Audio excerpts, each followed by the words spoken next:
En el año 1972, en una modesta habitación de hotel en Lausana, Suiza, una anciana exhaló su último aliento en un silencio absoluto. Ningún periódico español publicó su obituario. Ninguna radio mencionó su nombre. Ningún canal de televisión recordó sus hazañas. Era como si nunca hubiera existido, como si sus palabras jamás hubieran resonado en el Congreso de los Diputados, como si su lucha no hubiera cambiado el destino de millones de mujeres.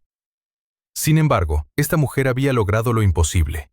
En una época donde las faldas largas ocultaban no solo los tobillos, sino también las ambiciones, los sueños y la valentía de la mitad de la población. Su nombre era Clara Campoamor, pero después de su muerte, ese nombre fue sepultado bajo capas y capas de olvido deliberado. Los archivos municipales españoles guardaban apenas unas líneas sobre ella. Los libros de historia la mencionaban al pasar, si acaso.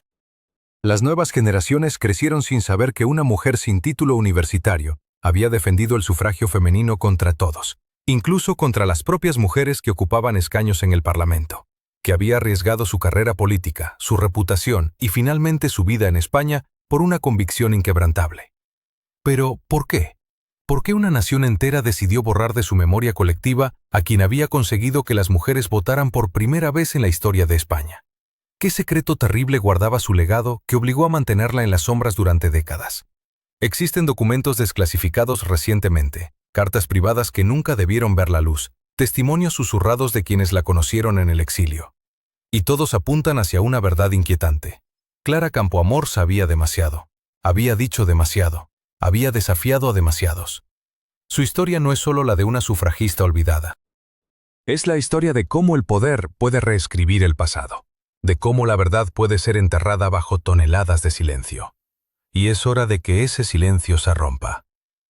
La muerte silenciosa de aquella mujer en Lausana no fue casualidad. Fue el punto final de un plan meticulosamente diseñado para borrar su nombre de la memoria colectiva, para enterrar sus palabras bajo capas de olvido oficial, para transformar a una heroína en una sombra sin rostro. Pero para entender la magnitud de este silencio impuesto, debemos retroceder a los días en que su voz resonaba como un trueno en los pasillos del poder. Clara Eugenia Campoamor Rodríguez nació el 12 de febrero de 1888 en el barrio de Maravillas, en Madrid. Su origen no podía ser más humilde.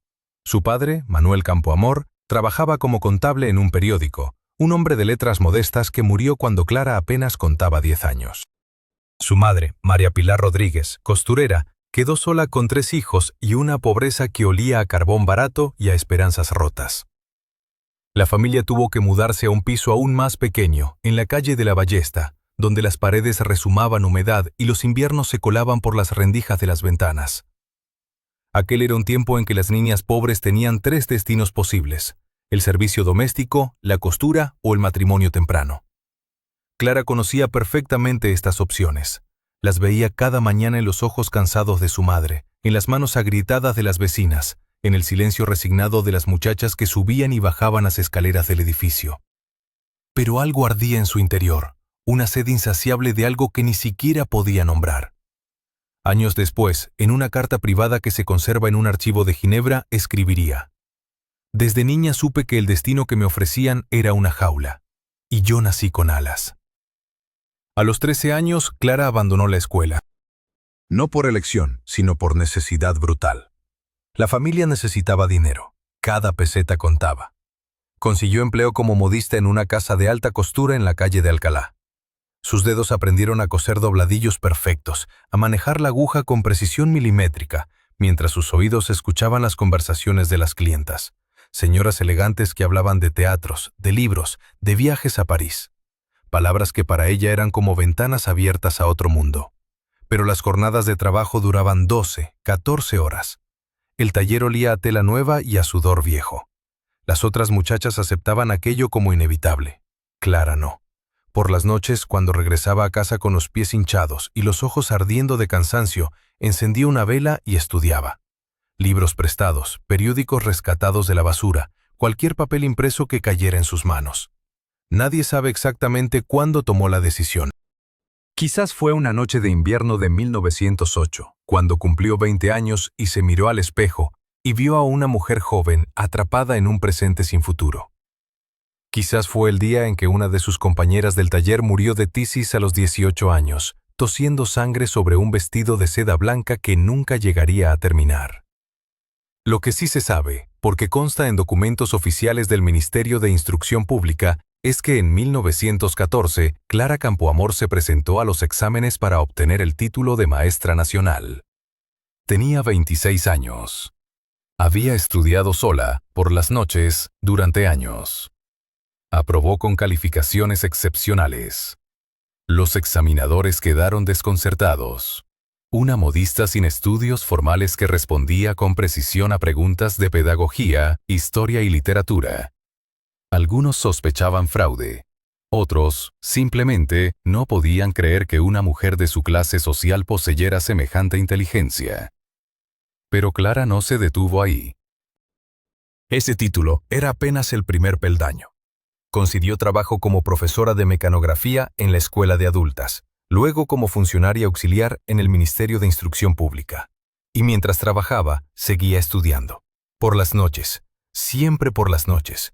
Como si el día no le perteneciera, como si solo en la oscuridad pudiera ser realmente libre. En 1920, con 32 años, ocurrió algo que muchos consideraron imposible. Clara ingresó en la Facultad de Derecho de la Universidad de Madrid. Era una de las poquísimas mujeres en aquellas aulas dominadas por jóvenes de familias acomodadas, hijos de abogados y políticos. Ella, la hija de la costurera, la antigua modista, sentada entre ellos con sus vestidos austeros y su mirada de acero. Los profesores la observaban con curiosidad, a veces con desdén apenas disimulado. Los estudiantes hacían comentarios entre susurros. Pero Clara no escuchaba, o mejor dicho, escuchaba demasiado bien. Escuchaba las lecciones, memorizaba los códigos, devoraba los manuales de jurisprudencia, y por las noches, en su pequeña habitación, escribía. Apuntes, reflexiones, análisis, cada página era un acto de rebelión silenciosa. ¿Cómo pudo una mujer de origen tan humilde llegar tan lejos en una España donde el destino parecía escrito en piedra desde el nacimiento? La respuesta está en los archivos que pocos han consultado, en las cartas que nunca se publicaron, en los testimonios de quienes la conocieron y que después, misteriosamente, prefirieron guardar silencio. Porque la historia de Clara Campoamor no era solo la historia de una mujer extraordinaria. Era la historia de una amenaza. Una amenaza para quienes creían que el orden social debía permanecer inmutable, que las mujeres debían permanecer en su lugar, que ciertas voces debían ser acalladas antes de que pronunciaran palabras demasiado peligrosas. Y Clara estaba a punto de pronunciar las palabras más peligrosas de todas. La niña que limpiaba el suelo del convento de las damas catequistas en el madrileño barrio de Chamberí jamás imaginó que llegaría a pronunciar palabras que harían temblar los cimientos del poder masculino en España. Clara Eugenia Campoamor Rodríguez nació el 12 de febrero de 1888 en una familia que conocía el sabor amargo de la pobreza. Su padre, Manuel Campoamor, empleado de un periódico, murió cuando ella apenas contaba 10 años. La muerte prematura del progenitor sumergió a la familia en una miseria que obligó a Clara a abandonar los estudios. Pero quien revisa los archivos municipales de Madrid de aquellos años descubre algo inquietante. Existen lagunas inexplicables en los registros de orfandad, páginas arrancadas precisamente del periodo en que la pequeña Clara quedó sin padre. Alguien, muchas décadas después, se tomó la molestia de eliminar rastros. A los 13 años, Clara trabajaba como modista, cosiendo hasta altas horas de la madrugada, bajo la luz mortecina de velas que consumían su vista. A los 21 años, conseguía un empleo como auxiliar de telégrafos, un puesto casi inaudito para una mujer en aquella España de principios de siglo. Los expedientes del cuerpo de telégrafos, ahora digitalizados parcialmente, muestran que Clara Campoamor obtuvo una plaza mediante oposición en 1909. Sin embargo, hay un detalle perturbador. 3 mujeres que aprobaron aquellas mismas oposiciones con puntuaciones superiores a la de Clara aparecen muertas en registros civiles entre 1910 y 1912. Causas: neumonía, accidente doméstico, causas desconocidas. Ninguna llegó a ejercer su plaza. Clara sí. Durante años trabajó en el servicio de telégrafos, aprendiendo el lenguaje codificado de los mensajes que atravesaban España. Aquellos hilos telegráficos transportaban secretos de Estado, órdenes militares, comunicaciones diplomáticas. Una telegrafista observadora podía conocer más secretos que un ministro. En 1915, Clara dejó súbitamente su puesto. La versión oficial habla de motivos personales, pero un documento hallado en el archivo del Ministerio de la Gobernación, clasificado hasta 1995, menciona una investigación interna por filtración de telegramas relacionados con movimientos de tropas en Marruecos. El expediente fue cerrado sin conclusiones. El nombre de Clara Campoamor aparece tachado con tinta negra, pero aún legible bajo luz ultravioleta. Fue entonces cuando tomó una decisión que cambiaría su destino. Estudiaría para maestra. Se matriculó en la Escuela de Maestras, donde destacó con calificaciones sobresalientes. Pero nuevamente, los archivos revelan anomalías. Durante el curso de 1916 a 1917, Clara faltó inexplicablemente durante 3 meses. No hay registros de enfermedad, no hay justificación oficial. Cuando regresó, una de sus profesoras, Matilde Juisi, escribió en un informe confidencial que se conserva en el archivo de la residencia de señoritas. La alumna Campoamor ha vuelto cambiada. Habla de cosas que no debería saber. Temo por su cordura o por su seguridad. En 1920, Clara ejercía como maestra en Alicante. Allí conoció al pintor José María Carretero, quien quedó fascinado por aquella mujer de mirada penetrante y conversación incendiaria. Carretero dejó varios diarios personales, adquiridos años después por un coleccionista privado. En una entrada del 23 de abril de 1921, escribió: «Clara me ha confiado algo terrible. Me ha hecho jurar que nunca lo revelaré mientras ella viva. Dice que conoce nombres de hombres poderosos involucrados en tráfico de influencias que llega hasta la zarzuela. Dice que posee copias de telegramas que lo prueban. Le he rogado que los destruya. Me ha mirado con esa frialdad suya y ha respondido: son mi seguro de vida». Pero el destino tenía otros planes. En 1924, con 36 años, Clara tomó una decisión extraordinaria. Estudiaría Derecho. Una mujer de su edad, sin recursos económicos sólidos, ingresando en la universidad para convertirse en abogada. La Facultad de Derecho de la Universidad Central de Madrid admitía mujeres, sí, pero apenas un puñado se atrevía a cruzar sus puertas. Clara se matriculó y durante 2 años compaginó su trabajo con estudios exhaustivos. Sus compañeros varones la recibieron con burlas y desconfianza. Uno de ellos, Rafael Sánchez Mazas, futuro escritor falangista, dejó escrito en sus memorias: «Había una mujer entre nosotros que nos miraba como si fuéramos insectos». Campoamor se llamaba. Decían que sabía secretos de medio gobierno. La evitábamos. En 1928, Clara se licenció en Derecho con solo 2 años de estudio, beneficiándose de una legislación que permitía exámenes acelerados. Inmediatamente comenzó a ejercer como abogada, especializándose en casos de divorcio y defensa de mujeres. Sus alegatos en los tribunales eran demoledores. Un magistrado, cuyo nombre permanece oculto en un informe judicial de 1929, escribió al presidente del Tribunal Supremo: «Esta mujer no solo defiende a sus clientas, las usa como ariete contra el orden establecido. Cada caso es una arenga política disfrazada de alegato legal. Debemos vigilarla». Y vigilada fue. Agentes de la Dirección General de Seguridad comenzaron a seguirla. Un expediente policial abierto en 1930, desclasificado parcialmente en los años 90, contiene informes mensuales sobre sus movimientos, sus amistades, sus lecturas. Se la vinculaba con círculos republicanos, con intelectuales reformistas, con mujeres que exigían derechos inauditos. Clara sabía que la observaban. En una carta a su amiga, María Lejárraga, fechada el 8 de marzo de 1930, escribió: «Me siguen, querida María. Sé que leen mis cartas. Por eso te escribo esto. Que sepan que no me callarán. Que sepan que mis palabras son bombas de relojería, que estallarán cuando menos lo esperen». El 14 de abril de 1931 llegó la República. Las campanas repicaron, las banderas tricolores ondearon, las mujeres salieron a las calles creyendo que había llegado su momento. Clara Campoamor fue elegida diputada en las elecciones de junio de aquel año. Tenía 43 años. Era una de las 3 únicas mujeres en un congreso de 470 diputados. Pero lo que ocurriría en aquellos escaños durante los meses siguientes desataría una tormenta que aún hoy, décadas después, algunos se empeñan en silenciar. Porque Clara no llegó sola. Llegó con aquellos telegramas guardados durante años, con nombres anotados en libretas ocultas, con secretos que convertían su presencia en el Congreso en algo mucho más peligroso que un simple acto político.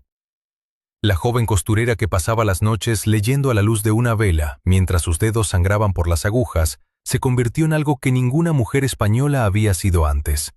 Una abogada que enfrentaría al sistema que consideraba a las mujeres como eternas menores de edad. Pero lo que los archivos oficiales callan es que ese ascenso meteórico de Clara Campoamor estuvo rodeado de extrañas coincidencias y resistencias que iban mucho más allá de la simple discriminación de género.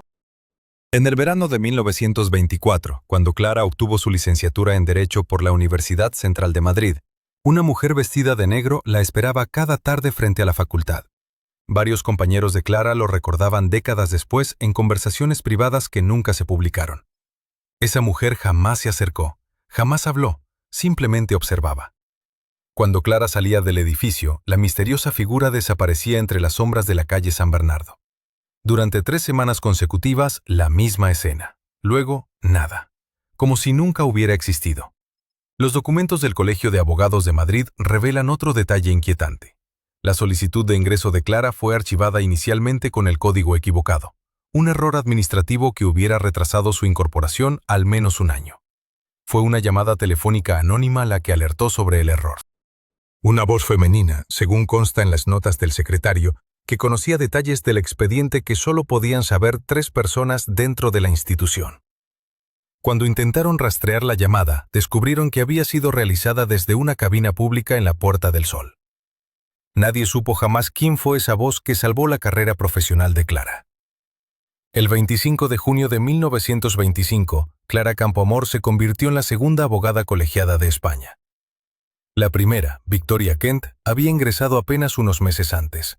2 mujeres, 2 visiones completamente opuestas del sufragio femenino, 2 destinos que terminarían enfrentándose en el debate más trascendental de la Segunda República. Pero en ese momento nadie podía imaginar la batalla que se avecinaba. Lo que Clara encontró al ejercer su profesión fue un muro de silencio más aterrador que cualquier prohibición escrita. Los jueces la ignoraban. Los fiscales se negaban a dirigirle la palabra. Los secretarios judiciales extraviaban sus escritos con una regularidad sospechosa. En el Tribunal de la Audiencia Provincial existe un documento fechado el 3 de octubre de 1926 que nunca ha sido exhibido públicamente. Es una queja formal presentada por Clara contra un magistrado que se negó a escuchar sus alegatos porque, según sus propias palabras grabadas en el acta, la voz femenina no está preparada para la dialéctica jurídica y produce alteraciones nerviosas en el tribunal. Pero Clara no cayó. Cada humillación la transformó en un arma más afilada. Cada puerta cerrada se convirtió en un motivo para abrir 10 más. Sus casos comenzaron a ganar notoriedad.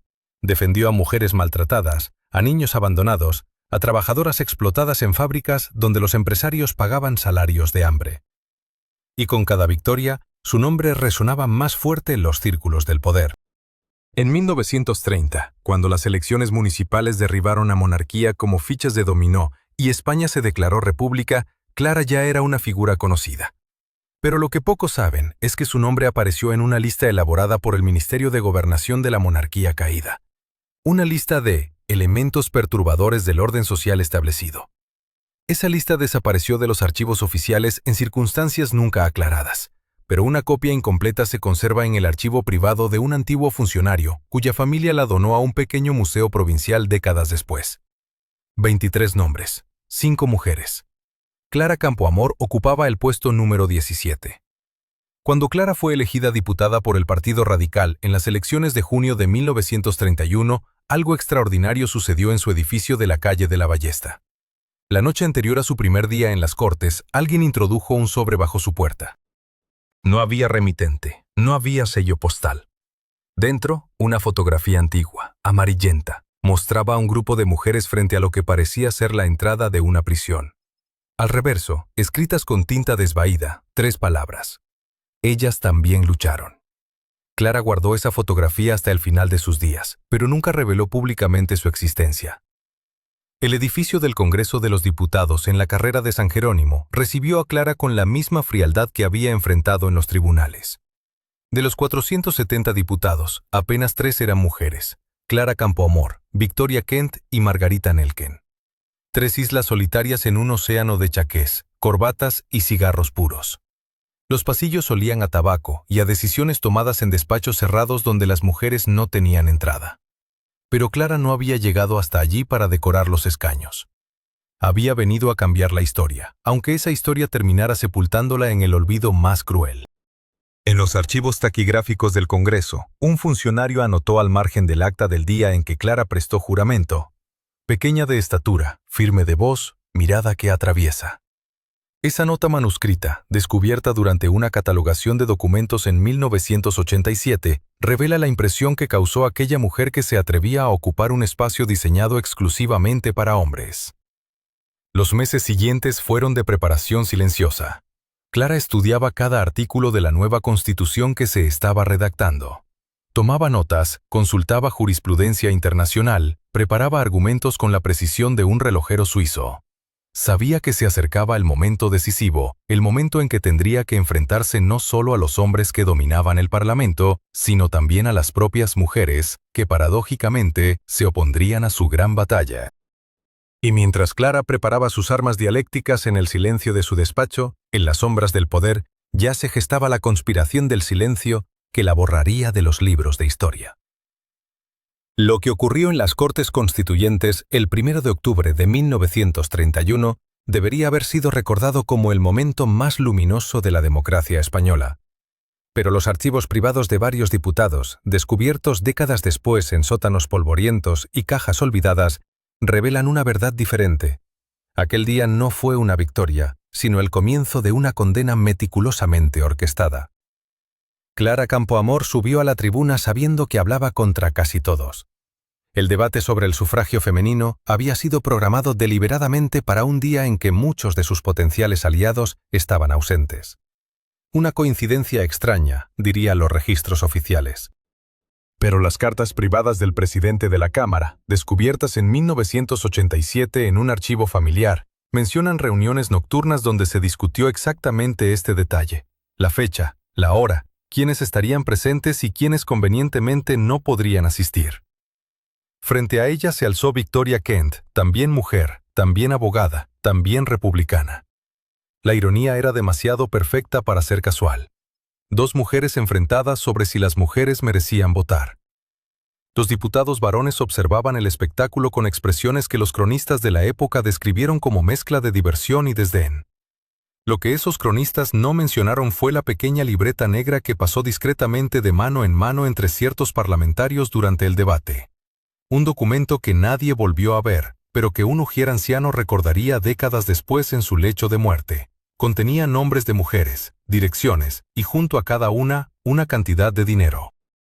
Victoria Kent argumentó con pasión que otorgar el voto a las mujeres en ese momento sería catastrófico.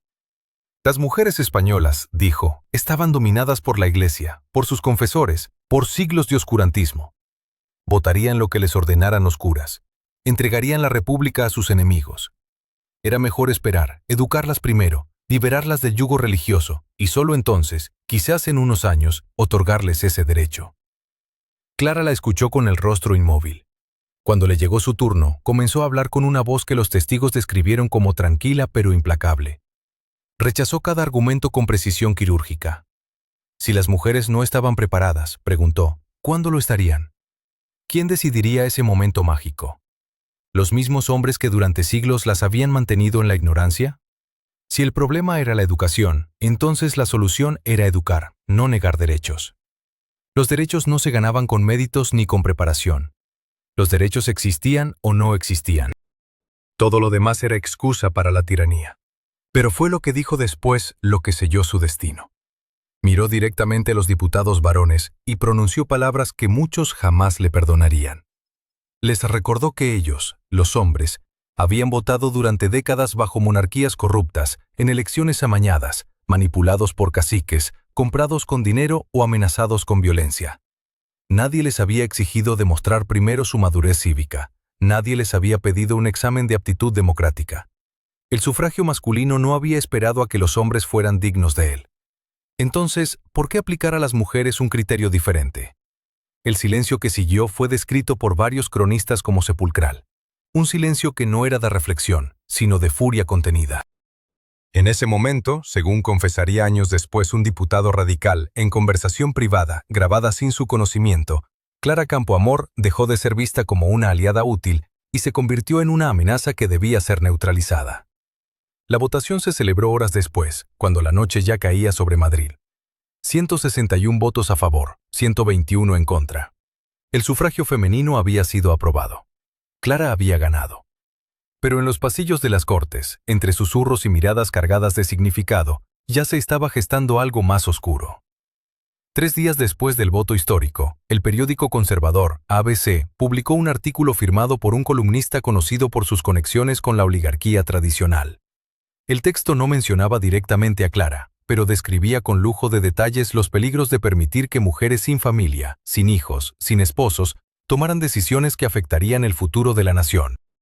El mensaje era transparente para cualquiera que supiera leer entre líneas. Lo que resultaba más inquietante era la información contenida en ese artículo.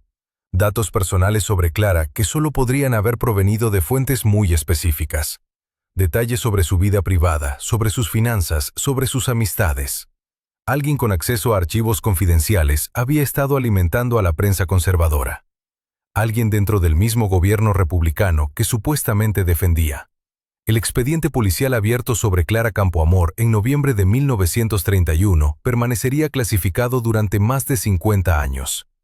Cuando finalmente fue desclasificado, revelaba un patrón de vigilancia sistemática.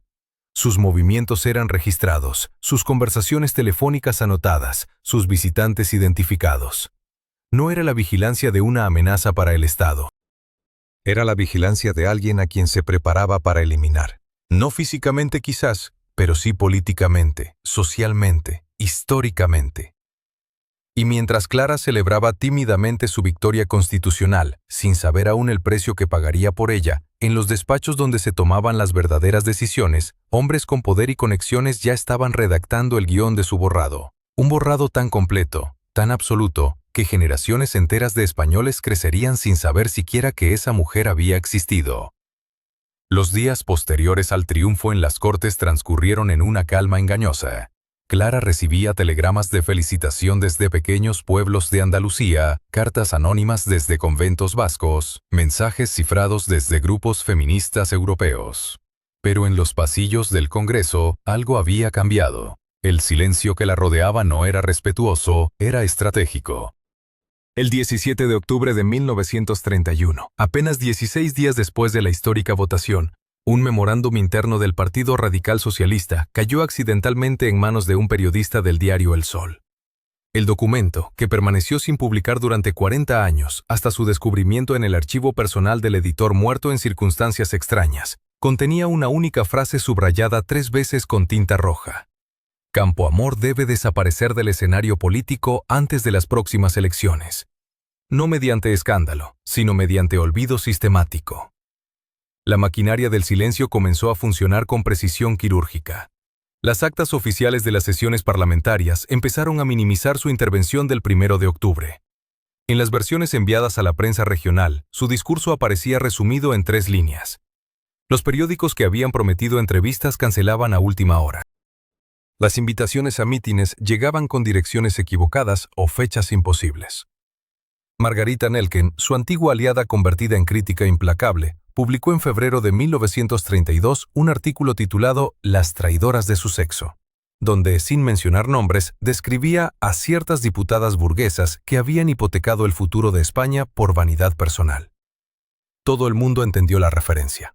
Pero lo más inquietante no fue el artículo en sí, sino el informe que un funcionario anónimo del Ministerio de Gobernación filtró décadas después.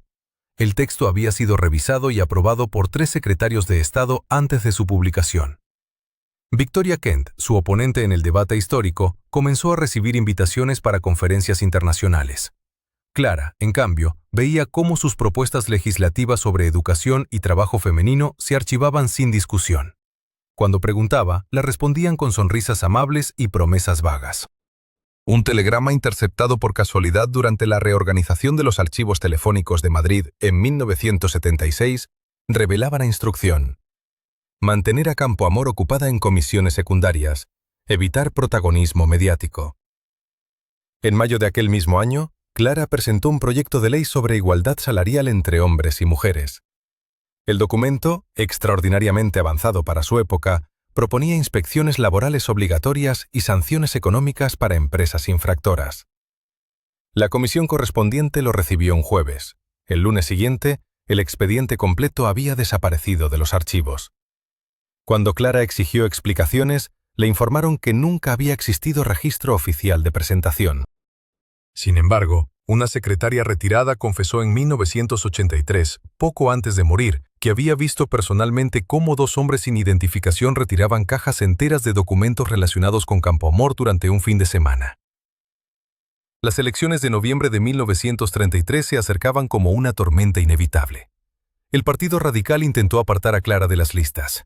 La excusa oficial era la necesidad de renovación generacional. La verdad, documentada en cartas privadas entre dirigentes del partido descubiertas en un desván de Alicante en 1998, era brutalmente clara. Las mujeres votarán conservador por primera vez. Campoamor será responsabilizada. Mejor que no esté visible cuando llegue el desastre. Clara insistió en presentarse. Consiguió un puesto en la lista, pero en una circunscripción prácticamente imposible. Madrid, donde la competencia era feroz y los recursos del partido se destinaban a otros candidatos. Durante la campaña, sus mítines recibían menos publicidad que los de diputados novatos. Los fondos prometidos llegaban tarde o incompletos. Un organizador sindical que trabajó en aquella campaña dejó escrito en sus memorias, publicadas póstumamente en 1970, nos ordenaron sabotear discretamente los actos de Campoamor. Cambiar horarios, olvidar reservar salas, perder carteles. Todo debía parecer incompetencia, nunca conspiración. La noche electoral del 19 de noviembre de 1933 selló su destino político. La derecha arrasó. Las mujeres habían votado mayoritariamente conservador, tal como se había predicho. Y aunque múltiples factores explicaban aquel resultado, la prensa y los políticos necesitaban un culpable tangible, un rostro al que señalar. Clara Campoamor no consiguió escaño. Pero su derrota no fue el final, sino el prólogo de algo mucho más oscuro. Porque en los meses siguientes, mientras España se deslizaba hacia el abismo, alguien comenzó a construir meticulosamente una narrativa alternativa sobre lo ocurrido. Una historia donde Clara no era la pionera que había arriesgado su carrera por un principio, sino la ingenua responsable de entregar España al fascismo.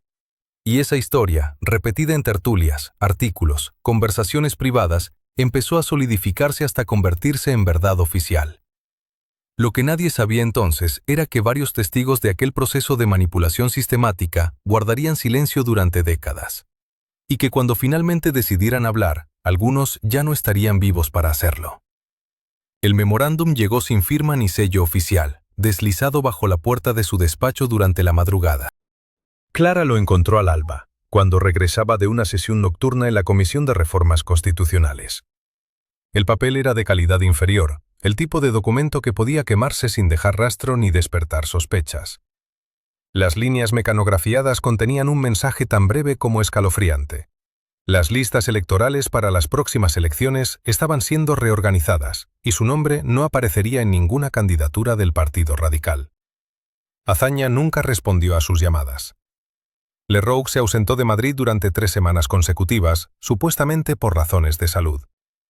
Los diputados que habían votado junto a ella evitaban su mirada en los pasillos, como si la victoria del sufragio femenino hubiera contagiado de súbito una enfermedad política contagiosa. En los cafés cercanos al Congreso, donde antes la invitaban a tertulias literarias y debates jurídicos, ahora las conversaciones se apagaban cuando ella entraba. La primera señal visible del castigo llegó el 3 de noviembre de ese mismo año. El periódico El Sol, que había publicado sus artículos durante años, rechazó su columna sobre la reforma agraria sin explicación alguna. La carta del director era cortés pero definitiva. La línea editorial había cambiado. Necesitaban voces más moderadas. Tiempos difíciles exigían prudencia. Clara leyó entre líneas lo que no estaba escrito. Había voces poderosas exigiendo su silenciamiento. En los archivos del Ministerio de Gobernación, un documento fechado el 12 de noviembre de 1931 registra una reunión extraordinaria. Asistieron 5 ministros, 3 subsecretarios y un representante no identificado del Servicio de Inteligencia. El acta oficial menciona discusiones sobre orden público y propaganda subversiva. Pero en el margen izquierdo de la página 4, una anotación manuscrita dice simplemente: Asunto Campo Amor, proceder con cautela, eliminar sin escándalo. Eliminar. La palabra resuena con ecos siniestros cuando se descubre que 3 personas vinculadas a Clara sufrieron accidentes inexplicables en los meses siguientes. Matilde de la Torre, diputada socialista que había defendido públicamente su postura, cayó por las escaleras de su domicilio el 22 de diciembre. Fractura de cráneo, coma profundo, pérdida de memoria al despertar semanas después. Nunca volvió a pronunciarse sobre derechos femeninos. El abogado Jiménez Azúa, quien había asesorado a Clara en aspectos técnicos del proyecto de ley, sufrió un extraño envenenamiento alimentario el 6 de enero de 1932. Estuvo entre la vida y la muerte durante 11 días. Cuando se recuperó, abandonó Madrid y se refugió en una casa de campo en Segovia, desde donde escribió a un colega: «Hay fuerzas que no podemos nombrar. Silencio es supervivencia». Victoria Kent intensificó su campaña contra Clara con una virulencia que sorprendió incluso a sus propios aliados.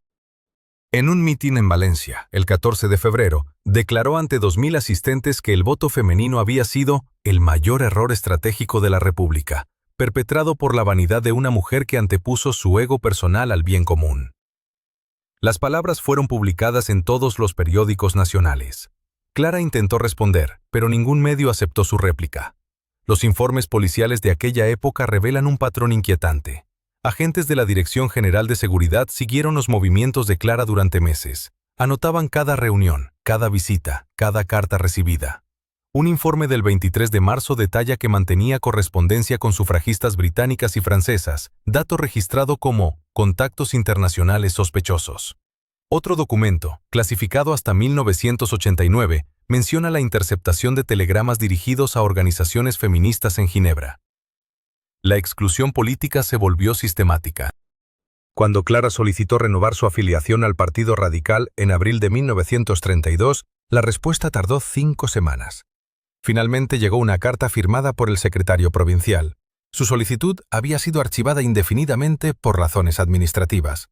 No había más explicaciones. En los pasillos del partido circulaba una versión menos diplomática. Leroux había dado instrucciones personales de mantenerla alejada de cualquier lista electoral.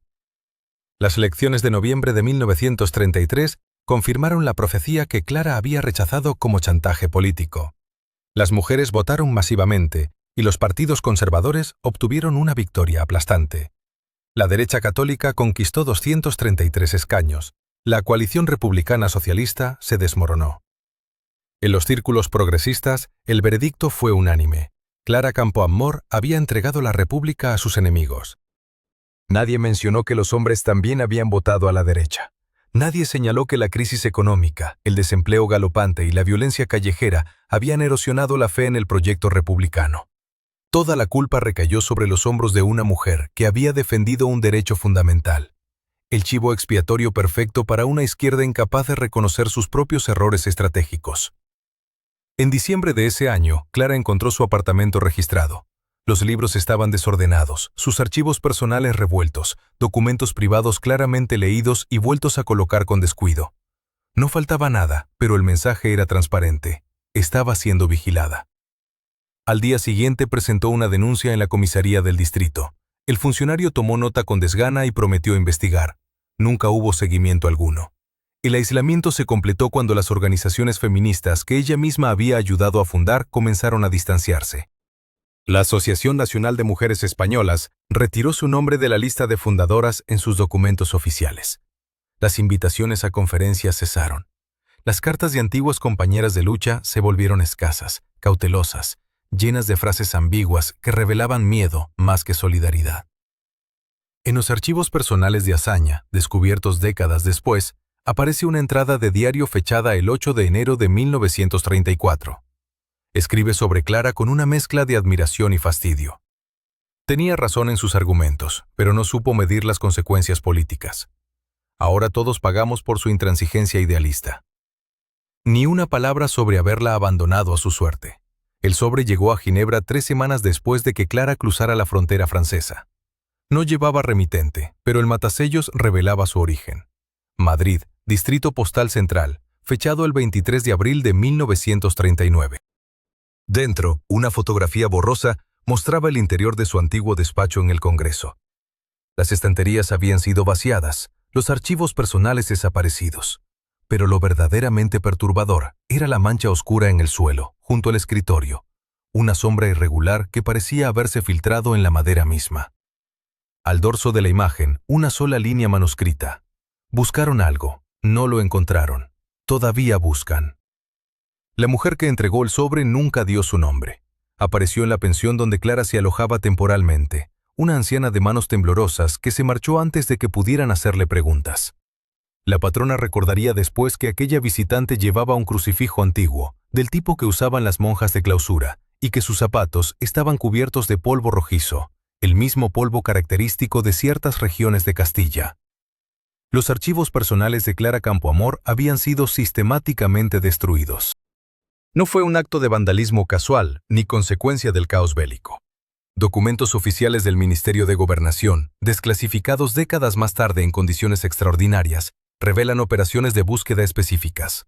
Brigadas especiales recibieron órdenes de localizar correspondencia, borradores de discursos, anotaciones privadas. La orden venía firmada por alguien cuyo nombre fue posteriormente borrado con tinta negra tan espesa que atravesó el papel. En Buenos Aires, donde Clara encontraría refugio temporal años después, un periodista español exiliado le confesó entre susurros lo que había descubierto investigando los archivos abandonados de la República. Hablaron en un café del barrio de San Telmo, mientras afuera caía una lluvia persistente que ahogaba las voces. El hombre, que había trabajado como archivista en el Ministerio de Justicia, recordaba haber visto documentos marcados con el sello «Alto Secreto», «Destruir tras lectura». Uno de esos documentos contenía un listado de nombres, intelectuales, políticos, activistas cuyas obras debían ser borradas de la memoria colectiva. El nombre de Clara Campoamor encabezaba la segunda página. Pero la persecución no se limitaba al papel. En 1942, una profesora de Derecho en la Universidad de Lausana desapareció en circunstancias nunca esclarecidas. Había estado preparando una serie de conferencias sobre las sufragistas europeas, con especial énfasis en el caso español. Sus notas fueron halladas dispersas en su despacho, pero faltaban todos los materiales relacionados con Clara Campoamor. La policía suiza cerró el caso como desaparición voluntaria, a pesar de que la profesora había dejado abandonadas sus pertenencias más valiosas y había cancelado citas importantes sin explicación. Los testimonios de quienes conocieron a Clara durante sus años de exilio coinciden en un detalle inquietante. La mujer que defendió con fiereza el sufragio femenino ante un hemiciclo hostil se volvió progresivamente más silenciosa, más cautelosa al hablar de su pasado. No era miedo exactamente, describían sus conocidos, sino algo más profundo, la certeza de que ciertas verdades llevaban consigo un precio demasiado alto. En 1952, un editor parisino le propuso publicar sus memorias. Clara aceptó inicialmente, pero el proyecto fue abandonado semanas después sin explicaciones convincentes. El editor guardó silencio durante décadas, hasta que en una entrevista concedida poco antes de su muerte, reveló que había recibido una visita peculiar. Dos hombres bien vestidos, de acento indefinible, que le sugirieron cortésmente que el proyecto podría generar malentendidos innecesarios en un momento delicado para las relaciones internacionales. No amenazaron, no intimidaron abiertamente. Simplemente dejaron claro que publicar aquel libro tendría consecuencias. Los diarios personales de Clara desaparecieron. Sabemos que los escribía porque múltiples testigos mencionan haberla visto anotando reflexiones al final del día. Una amiga cercana recordaba cuadernos de tapas negras, letra apretada, páginas llenas de observaciones sobre política, sociedad, el papel de la mujer en la construcción democrática. Tras su muerte, esos cuadernos no aparecieron entre sus escasas pertenencias. Su hermana, al revisar el modesto apartamento donde Clara pasó sus últimos años, encontró espacios vacíos en los estantes, marcas en el polvo que sugerían que alguien había retirado objetos recientemente. Existe un informe policial argentino, fechado en 1955, que documenta un robo en la residencia temporal de Clara en Buenos Aires. Entraron durante su ausencia, forzando la cerradura con profesionalismo notable. No se llevaron dinero ni objetos de valor. Solo revolvieron papeles, abrieron cajones, examinaron documentos. La única pérdida reportada, una caja de metal que contenía correspondencia antigua y recortes de prensa de sus años en el Congreso español. Quienes intentaron escribir sobre ella durante las décadas siguientes encontraban obstáculos inexplicables. Archivos que deberían estar disponibles aparecían extraviados. Fotografías desaparecían de colecciones públicas. Testigos dispuestos a hablar cancelaban entrevistas sin razón aparente o proporcionaban versiones contradictorias, como si sus recuerdos hubieran sido cuidadosamente editados. La pregunta permanece flotando en el aire, tan persistente como aquella mancha oscura en el suelo de su antiguo despacho. ¿Qué contenían exactamente esos documentos que alguien buscaba con tanta determinación? ¿Qué verdad guardaban esos papeles que merecía tal esfuerzo sistemático de borrado? En Lausana, en los archivos municipales, existe una ficha de entrada fechada el 8 de mayo de 1972, semanas después de la muerte de Clara. Registra la visita de 2 personas que solicitaron información sobre residentes extranjeros fallecidos recientemente. No dejaron nombres, pero el funcionario de turno anotó un detalle. Llevaban credenciales diplomáticas españolas y preguntaron específicamente si la difunta había dejado documentos en custodia oficial. La fotografía que Clara sostuvo aquella tarde de mayo en su habitación de Hotel Ginebrina no mostraba simplemente un despacho vacío. Revelaba algo mucho más inquietante. Cuando la examinó bajo la luz de la lámpara, descubrió pequeñas anotaciones en el reverso, escritas con tinta casi invisible, apenas perceptibles bajo cierto ángulo. Números, coordenadas. Y un nombre que la hizo palidecer. Archivo Salamanca. El Archivo General de la Guerra Civil, establecido en Salamanca durante los primeros meses del conflicto, se había convertido en algo más que un simple depósito de documentos. Los servicios de inteligencia franquistas lo utilizaban como centro de clasificación de información comprometedora. Allí llegaban cartas interceptadas, expedientes personales, fotografías de actos públicos, transcripciones de discursos. Todo meticulosamente catalogado, archivado, guardado para su uso futuro. Cada ciudadano republicano prominente tenía su propio legajo. Algunos ocupaban cajas enteras. Clara sabía que su expediente existía. Lo que desconocía era su volumen real. En junio de 1940, un funcionario del archivo llamado Sebastián Montero comenzó a manifestar síntomas extraños. Insomnio severo, pérdida de peso, temblores en las manos. Sus compañeros lo atribuyeron al estrés del trabajo, a las largas jornadas clasificando documentos de personas que habían huido o perecido. Pero Montero confesó a su hermana, en una carta fechada el 12 de junio, que había descubierto algo que lo atormentaba. Hablaba de expedientes manipulados, de documentos insertados posteriormente, de fotografías que no correspondían a las fechas que indicaban sus fichas. Mencionaba específicamente el expediente de una mujer cuyo nombre no escribió completo, solo iniciales. C. Sebastián Montero apareció ahogado en el río Tormes el 23 de junio. El informe oficial dictaminó suicidio por depresión nerviosa. Su hermana nunca recuperó la carta que él le había enviado. Desapareció del correo antes de llegar a destino. Mientras tanto, en Lausana, Clara recibía visitantes inesperados. No todos eran amigos. Algunos llegaban presentándose como exiliados, como admiradores de su trayectoria, como personas que simplemente deseaban conocerla. Conversaban durante horas en cafeterías discretas, hacían preguntas aparentemente inocentes sobre sus años en Madrid, sobre compañeros del Congreso, sobre reuniones en las que ella había participado. Clara, con su experiencia como abogada, detectaba las inconsistencias en sus relatos, las contradicciones sutiles. Eran interrogatorios disfrazados de cortesía. En septiembre de 1941, la Embajada Española en Berna solicitó formalmente a las autoridades suizas información sobre ciudadanos republicanos residentes en territorio helvético. La petición, aparentemente rutinaria, incluía nombres específicos. Clara Campoamor figuraba en el 13º lugar de una lista de 47 personas. Las autoridades suizas, manteniendo su tradicional neutralidad, respondieron que no podían proporcionar información sobre residentes legales sin orden judicial específica. Pero la solicitud quedó registrada, archivada, accesible para quienes supieran dónde buscar. Durante ese mismo otoño, varios exiliados republicanos en Suiza comenzaron a recibir cartas anónimas. El contenido variaba, pero el patrón era idéntico. Referencias a su pasado político, menciones de familiares que permanecían en España, sugerencias veladas de que su colaboración con ciertos servicios de información podría resultar beneficiosa para la seguridad de sus seres queridos. Clara recibió 3 de esas cartas entre octubre y diciembre. Las quemó todas, pero guardó los sobres. Los matasellos procedían de ciudades diferentes: Zúrich, Ginebra, Basilea. Alguien se estaba moviendo, siguiéndola, vigilándola. El verdadero silencio, sin embargo, no provenía de las amenazas externas. Provenía de algo mucho más devastador: el olvido organizado. En España, su nombre desapareció de las crónicas parlamentarias disponibles al público. Los periódicos de la época republicana que mencionaban sus discursos fueron retirados de las bibliotecas o censurados con tinta negra. Los manuales de derecho dejaron de citar sus contribuciones jurídicas. Incluso en el exilio, entre los propios republicanos, su figura comenzó a difuminarse. Algunos la recordaban, sí, pero vagamente, como una presencia secundaria, como alguien que había estado allí pero sin verdadera relevancia. Esta amnesia colectiva no era accidental, era sistemática, era deliberada.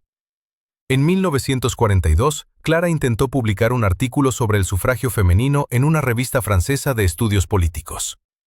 El editor, después de leer el manuscrito, le confesó en privado que había recibido presiones para rechazarlo.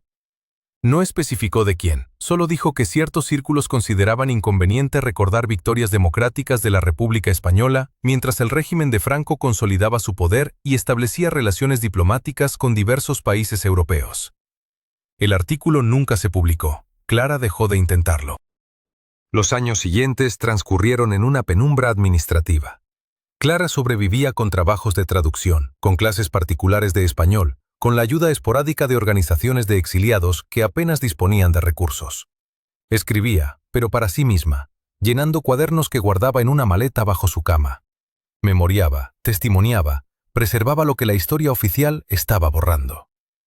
En 1954, enferma y empobrecida, se trasladó nuevamente, esta vez fuera de Suiza.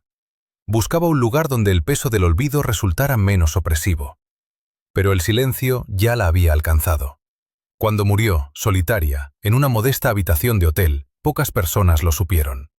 Los periódicos españoles no publicaron necrológicas. Las organizaciones feministas europeas, que por entonces comenzaban a reivindicar los derechos de la mujer, desconocían su existencia. Su nombre, aquel nombre que había resonado en el Congreso de los Diputados, que había cambiado la historia de un país, se desvaneció como humo en el viento. ¿Por qué este silencio tan absoluto, tan perfecto, tan terrible? Porque Clara Campoamor representaba algo que ningún régimen autoritario podía tolerar: la prueba viviente de que las mujeres podían cambiar el mundo cuando se les permitía hablar. Y esa verdad peligrosa, tenía que ser sepultada bajo capas y capas de olvido. El último sobre llegó a Clara Campoamor en abril de 1972, apenas 2 semanas antes de su muerte. Lo entregó personalmente una mujer que se presentó como enfermera del Hospital Cantonal de Lausana, aunque ningún registro oficial confirmaría después su existencia. La mujer llevaba guantes blancos impecables y hablaba un español con acento indefinible, mezclando giros madrileños con modulaciones que parecían proceder de algún lugar mucho más lejano. Dentro del sobre había un único documento: una página mecanografiada en papel cebolla, sin membrete, sin firma, sin fecha visible. Pero Clara reconoció inmediatamente el contenido. Era la transcripción exacta de su último discurso en las Cortes Republicanas, pronunciado el 1 de octubre de 1931. Ese discurso histórico sobre el sufragio femenino que había cambiado España para siempre. Sin embargo, había algo perturbador en aquella copia. Alguien había añadido anotaciones manuscritas en los márgenes, comentarios que jamás habían formado parte del texto original. Advertencias, nombres tachados. Predicciones escalofriantes sobre lo que ocurriría a cada una de las personas mencionadas. La enfermera permaneció en el umbral mientras Clara leía. Cuando terminó, la anciana levantó la vista y preguntó con voz temblorosa quién había enviado aquello. La mujer sonrió tristemente y respondió algo que Clara no olvidaría durante los 13 días que le quedaban de vida. Alguien que estuvo allí aquella tarde. Alguien que tomó notas de todo. Alguien que todavía sigue tomando notas. 3 días después de su muerte, ocurrida el 30 de abril de 1972 en Lausana, un incendio de origen desconocido destruyó completamente la habitación del hotel donde Clara había vivido sus últimos meses. Las autoridades suizas calificaron el siniestro como accidental, causado supuestamente por un cortocircuito en una lámpara antigua. Pero los vecinos del edificio recordarían siempre aquel detalle inexplicable: el fuego se limitó exactamente a esa habitación, consumió todo su contenido hasta reducirlo a cenizas, y luego se extinguió por sí solo sin propagarse un solo centímetro más allá del umbral. Entre las cenizas, los bomberos no encontraron absolutamente nada recuperable. Ni documentos, ni fotografías, ni objetos personales. Como si décadas de correspondencia, escritos privados y memorias hubieran sido borrados de la existencia con precisión quirúrgica. Hoy, cuando los historiadores buscan documentación sobre los últimos años de Clara Campoamor en el exilio, tropiezan invariablemente con el mismo muro de silencio.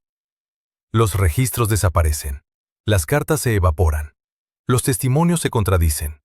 Y nadie, absolutamente nadie, puede explicar por qué una mujer que cambió la historia de España permanece ausente de los libros de texto, borrada sistemáticamente de la memoria colectiva de generaciones enteras. Quizá porque algunas verdades resultan demasiado incómodas. Quizá porque el poder de su ejemplo sigue siendo demasiado peligroso. O quizá porque la verdadera historia de Clara Campoamor nunca fue la que nos contaron, sino otra mucho más oscura, mucho más compleja, que alguien decidió enterrar para siempre bajo capas de olvido impuesto y silencio oficial. Dentro del sobre había una sola fotografía en blanco y negro, tomada en el Congreso de los Diputados durante aquella sesión histórica de octubre de 1931. Pero esta imagen mostraba algo que ningún archivo oficial había conservado jamás. En el palco superior, entre las sombras, se distinguían tres figuras con vestimenta eclesiástica observando a Clara mientras pronunciaba su discurso sobre el voto femenino. Uno de ellos sostenía un cuaderno abierto. Al reverso de la fotografía, con tinta descolorida, alguien había escrito una sola palabra en latín: Silentium.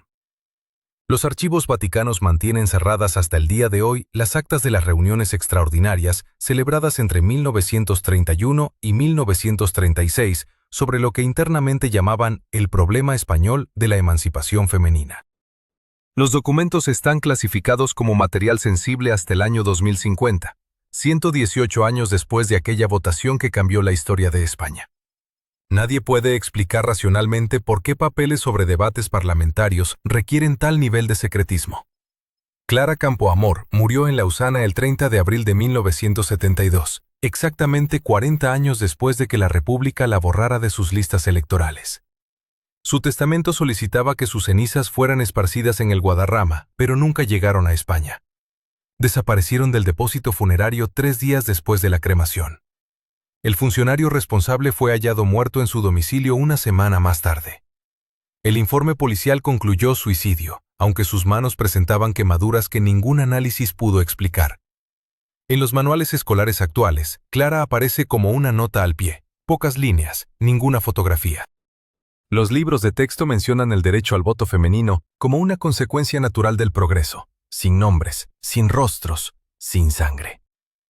La mujer que desafió imperios invisibles ha sido reducida a un susurro histórico, exactamente como aquella palabra escrita al reverso de la última fotografía que recibió. Silentium. Silencio. El arma más poderosa contra quienes se atreven a despertar a los dormidos. La verdad sobre Clara Campoamor permanece guardada en archivos que quizás nunca se abran completamente, pero su voz, esa voz que resonó en el Congreso aquel día de octubre, sigue vibrando en cada mujer que vota, que decide, que existe políticamente.